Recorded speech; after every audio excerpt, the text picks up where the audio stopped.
ഒരു ഇഷ്യൂ കൂടി നോക്കുമ്പോൾ രാഹുൽ, ആദിവാസി വകുപ്പ് ഉന്നത കുലജാതർ ഭരിക്കണോ? അർത്ഥസത്യം മാത്രം വെച്ച് നമ്മൾ ചർച്ച ചെയ്യുന്നതിൽ അർത്ഥമുണ്ടോ? ശ്രീ സുരേഷ് ഗോപി പറഞ്ഞത് മുന്നോക്ക വിഭാഗങ്ങൾ അടക്കം കൂടുതലായിട്ടുള്ള വകുപ്പുകളിൽ പിന്നോക്ക വിഭാഗങ്ങളിലെ ഗോത്ര വിഭാഗങ്ങളിലെ നേതൃത്വവും മന്ത്രിയും വരണം. അതോടൊപ്പം പിന്നോക്കക്കാരും ഗോത്ര വിഭാഗങ്ങളിലുള്ള വകുപ്പിൽ മുന്നോക്കക്കാര് വരണം, ബ്രാഹ്മണരും നായിഡുവും വരണം എന്ന വളരെ മിതമായ പോയിന്റ് അല്ലേ? ഏറ്റവും നല്ല തെളിവല്ലേ? ഒരു വ്യത്യാസമില്ലേ രാഹുല്? മുന്നോക്ക വിഭാഗങ്ങളിൽ പിന്നോക്കക്കാര് വരണം, അതോടൊപ്പം അങ്ങനല്ല, തിരിച്ചാണ്. പിന്നോക്ക വിഭാഗങ്ങളിൽ മുന്നോക്കക്കാര് വരണം. അത് വിശദീകരിച്ചു പറഞ്ഞ ശേഷം അദ്ദേഹം അവസാനം പറയുന്നു അതോടൊപ്പം മുന്നോക്ക വിഭാഗക്കാരുടേതിൽ പിന്നോക്ക വിഭാഗക്കാർ. അങ്ങനെ ഒരു ബാലൻസ് കരുത്ത് നടത്തിയിട്ടുണ്ട്. രാഹുൽ പറഞ്ഞത് നേരെ തിരിച്ചാണ്. കേട്ട ആൾക്കാർ തെറ്റിദ്ധരിക്കാൻ പാടില്ലല്ലോ. അങ്ങനല്ല, ഒരിക്കലുമല്ല. ശ്രീ സുരേഷ് ഗോപിയെ വ്യക്തിപരമായി അറിയാവുന്നതുകൊണ്ട് അദ്ദേഹം രാഷ്ട്രീയത്തിൽ വരുന്നതിന് മുമ്പ് പോലും ഒരുപാട് ആദിവാസി ഊരുകളടക്കം കേന്ദ്രീകരിച്ച് പ്രവർത്തിച്ചിരുന്ന ഒരു വ്യക്തിയാണ്. ശ്രീ സുരേഷ് ഗോപിയെ അടുത്തിട്ടുള്ളവർക്കറിയാം, അദ്ദേഹം ഒരു കൈയിൽ ഹിന്ദു ഐക്യവും മറു കൈയിൽ ഹിന്ദു മുസ്ലിം ക്രിസ്ത്യൻ ഐക്യവും ഒരേപോലെ കൊണ്ടുപോകുന്ന വ്യക്തിയാണ്. BJP-യുടെ മന്ത്രിയും MP-യും ആയിരുന്നുകൊണ്ട് തന്നെ താൻ റംസാന്റെ നോയമ്പ് നോക്കുന്ന ആളാണെന്നും മറ്റും ശക്തമായി ഉറക്ക പറയുന്ന, എല്ലാവരെയും ഒരുമിച്ച് കൊണ്ടുപോകുന്ന, എല്ലാ വിഭാഗങ്ങളെയും ഒരുമിച്ച് കൊണ്ടുപോകുന്ന വ്യക്തിയാണ്. അദ്ദേഹത്തിന്റെ വാക്കുകളെ നമ്മൾ ദുർവ്യാഖ്യാനം ചെയ്യണോ നമ്മൾ ആലോചിക്കണം. ധന്യാജി പറയുന്നത് പോലെ ചരിത്രത്തിൽ നമുക്ക് തെറ്റുകൾ പറ്റിയിട്ടുണ്ട്. അതുകൊണ്ടാണ് അംബേദ്കർജിയോട് ഗാന്ധിജി പറയുന്നത്, അംബേദ്കർ നമ്മുടെ തല തല്ലി പൊളിക്കുന്നില്ല, അത് തന്നെ അംബേദ്കറിന്റെ ഭാഗത്തു നിന്നുള്ള ആത്മനിയന്ത്രണമാണ് എന്ന്. പൂജനീയ സർസംഘചാലക് മോഹൻ ഭഗവത്ജി പറയുന്നുണ്ട്, 2000 വർഷത്തോളം നമ്മൾ നമ്മുടെ പിന്നോക്കക്കാരെ നോക്കിയില്ല, കെയറും റെസ്പെക്റ്റും ലവും നൽകിയില്ല. ചരിത്രത്തിൽ നമ്മുടെ തെറ്റാണ്. നമ്മളെ അതുകൊണ്ടല്ലേ വിവേകാനന്ദ സ്വാമി നിനക്കൊക്കെ വട്ടാണെന്ന് പറഞ്ഞത്. പക്ഷേ ഒരു കാര്യം കൂടെ ഓർക്കുക, ചരിത്രത്തിൽ അവർണ സമൂഹത്തിന് വേണ്ടി സവർണജാഥ നടത്തിയ മഹാനായ ഭാരതകേസരി മന്ദപത്മനാഭൻ ഒരു നായരാണ്. അല്ലെങ്കിൽ ഏറ്റവും കൂടുതൽ നമ്മുടെ ജാതീയത ഉന്മൂലനം ചെയ്യാൻ മുമ്പോട്ട് വന്ന ചട്ടമ്പി സ്വാമിയും ശ്രീനാരായണ ഗുരുദേവനും മഹാത്മാ അയ്യങ്കാളിയും ശുഭാനന്ദ ഗുരുദേവനും ഒക്കെ വ്യത്യസ്ത ജാതി സമൂഹങ്ങളിൽപ്പെട്ട് ഹിന്ദു സമൂഹത്തിന്റെ മുമ്പോട്ട് കൊണ്ടുപോകാൻ വന്നതല്ലേ? അപ്പോ ഒരു വാക്കിന്റെ പേരിൽ കടിച്ചു തൂങ്ങുന്നതിനേക്കാൾ സ്പിരിറ്റ് ഓഫ് ദി ആർഗ്യുമെന്റ് എന്താണ്? നമ്മുടെ നാട്ടിൽ രാഹുൽ ആ പറഞ്ഞ കാര്യങ്ങളൊന്നും ഡൽഹിയിലുള്ള BJP-കാർക്കും അറിയില്ല, കേരളത്തിലുള്ള BJP-കാർക്കും അറിയില്ല. അതുകൊണ്ട് ആരും ഈ വിഷയത്തിൽ കമാന്നും മിണ്ടിയുമില്ല, അനുകൂലിച്ചുമില്ല. അവസാനം കേന്ദ്രമന്ത്രിക്ക് നിലപാട് തിരുത്തേണ്ടതായും വന്നു. എന്നാ പിന്നെ നിലപാട് തിരുത്തിയത് എന്തിനാണ്? അല്ല, അദ്ദേഹം പറഞ്ഞത് പോസിറ്റീവ് സ്പിരിറ്റിലല്ലേ, ഹൃദയത്തിന്റെ ഭാഷയെ സംസാരിക്കുന്ന ഒരു വ്യക്തിയല്ലേ. അദ്ദേഹം ഒരു അക്കാഡമീഷ്യൻ ഒന്നും അല്ലല്ലോ.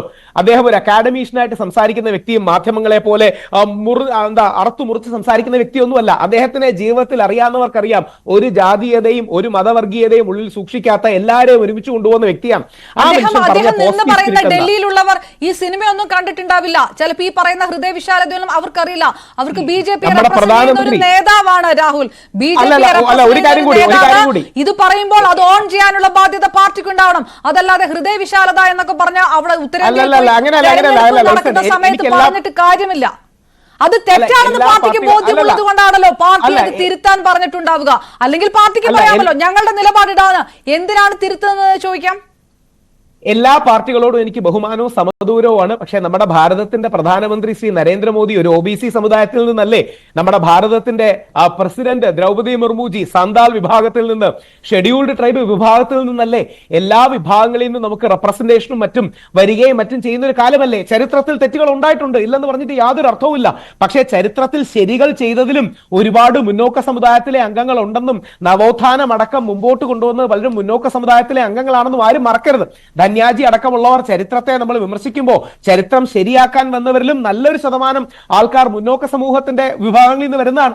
മഹാനായ ബാബാ സാഹേബ് അംബേദ്കറിനെ അടക്കം, അംബേദ്കർജിക്ക് ഒരുപാട് വോട്ട് ഉണ്ടായിരുന്നുകൊണ്ടല്ലോ അദ്ദേഹം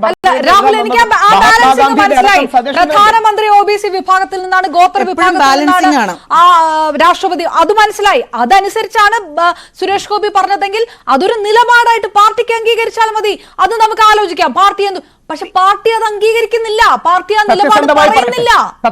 സത്യസന്ധമായി പറയട്ടെ, എന്ത് പറ്റിയെന്ന് പറഞ്ഞാൽ അംബേദ്കർ ഫാഷൻ എന്ന് പറയുന്ന അമിത്ഷാജിയുടെ പ്രസ്താവന കോൺഗ്രസുകാർ കാര്യമായി മുതലാക്കി അമിത്ഷാ പിന്നോക്ക വിരുദ്ധനാണെന്ന് ചിത്രീകരിച്ചു. സോണിയാഗാന്ധി മാഡം പൂവർ തിങ് എന്ന് രാഷ്ട്രപതിയെ കുറിച്ച് പറഞ്ഞത് വളരെ മോശമാണെന്ന് നരേന്ദ്രമോദിജി അടക്കമുള്ള ശക്തമായിട്ട് വന്നു. അംബേദ്കർ എന്ന് പറഞ്ഞാൽ പലപ്പോഴും രാഷ്ട്രീയക്കാർക്ക്, നമുക്ക് രാഷ്ട്ര നിർമ്മാതാവാണ് അംബേദ്കർ, പക്ഷെ സാധാരണ രാഷ്ട്രീയക്കാർക്ക് അംബേദ്കർ എന്ന് പറഞ്ഞാൽ ദളിത് വോട്ടിന്റെ കോഡ് വേർഡാണ്.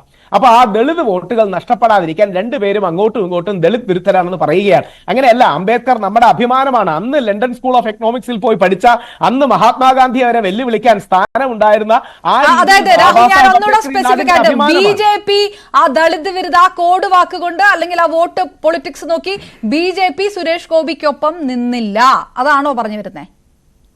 അങ്ങനെയല്ല. ഇലക്ഷൻ വരുമ്പോ എന്താ പ്രശ്നം എന്ന് പറഞ്ഞാൽ എല്ലാവർക്കും ഇന്ത്യയിലെ ഏറ്റവും കൂടുതൽ വോട്ട് ബാങ്ക് ഏതാണ്? OBC, SC, ST, SC വിഭാഗങ്ങളിലെ വോട്ട് ബാങ്കാണ് ഏറ്റവും പ്രധാനം. ബ്രാഹ്മണർ എത്ര ശതമാനമുണ്ട്? കൂടി വന്ന 5% കാണും, അല്ലെങ്കിൽ 10% കാണും. സവർണ ഹിന്ദുക്കൾ എല്ലാം കൂടെ രാഹുൽ വിചാരിക്കുന്നത് സുരേഷ് ഗോപി പറഞ്ഞത് കറക്റ്റ്, പക്ഷെ BJPക്ക് അത് ആക്സെപ്റ്റ് ചെയ്യാൻ പറ്റില്ല. കാരണം പിന്നോക്ക വിഭാഗത്തിന്റെ വോട്ട് ബാങ്ക് ഉണ്ട്, അതുകൊണ്ട് BJP കൈവിട്ടു. സുരേഷ് ഗോപിക്ക് തിരുത്തേണ്ടതായി വന്നു. ഒരു വരി പറഞ്ഞോട്ടെ. സുരേഷ് ഗോപി പറഞ്ഞത് മലയാളത്തിലല്ലേ, നമ്മളെല്ലാം കേട്ടില്ലേ? സുരേഷ് ഗോപി പറഞ്ഞത് മുന്നോക്കക്കാരുടെ ഇതിൽ പിന്നോക്കക്കാർ വരണം, പിന്നോക്കക്കാരുടെ ഇടയിൽ മുന്നോക്കക്കാർ വരണം. അങ്ങനെ ഒരു ബാലൻസിംഗും സാമുദായികതയും ഒരുമിച്ച് ചേരലും കൂടിച്ചേരലും വേണ്ടേ? നമ്മുടെ രാധാകൃഷ്ണൻ സാർ ദേവസ്വം വകുപ്പ് ഭരിക്കാൻ വന്നു. CPMന്റെ ഏറ്റവും നല്ല നീക്കമാണ്. യദുവിനെ പൂജാരിയായി കൊണ്ടുവന്നു. ഏറ്റവും നല്ല നീക്കമാണ്. ഷാബു പ്രസാദ് ഫേസ്ബുക്കിൽ എഴുതി, എനിക്കൊന്നും ഓർമ്മയുണ്ട്. നമ്മുടെ തമിഴ്നാട്ടിൽ നിന്നുള്ള സന്യാസിമാരെയാണ് നമ്മുടെ ചെങ്കോലിലേക്ക് അവിടെ സ്വീകരിക്കാൻ കൊണ്ടുപോയത്. അതിൽ ഒരു ബ്രാഹ്മണൻ പോലും ഇല്ല. തമിഴ്നാട്ടിലെ ആ സന്യാസിമാരെ വേണ്ട രീതിയിൽ, ആധീനങ്ങളെ വേണ്ട രീതിയിൽ ചരിത്രത്തിൽ വിലവെച്ചിരുന്നില്ല, ശങ്കരാചാര്യന്മാരടക്കം. ഇങ്ങനെ ഒരു ബാലൻസിംഗിലൂടെ അല്ലേ രാജ്യം മുമ്പോട്ട് പോകുന്നത്?